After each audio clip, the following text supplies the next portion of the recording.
Hello mga best friend, naglalaro nga kami dyan ng ate ko.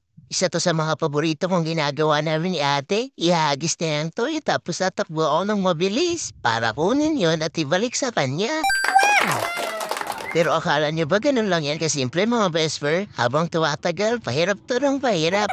Kasi kapag nainggit yung mga kasama ko, panigurado, epal yung mga yon. Kaya ate, bilisan muna. Habang hindi pa sila nakikisali, ihagis mo na yan. At hinagis na nga ni ate, nung kinukuha ko na, ayan na nga ba yung sinasabi ko? Parang may gusto nang makisali.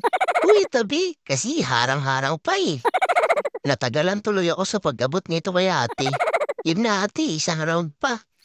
Mukhang mas mahihirapan na ako sa mga susunod na round nito dahil andito na ang mga inggiterang walang magawa.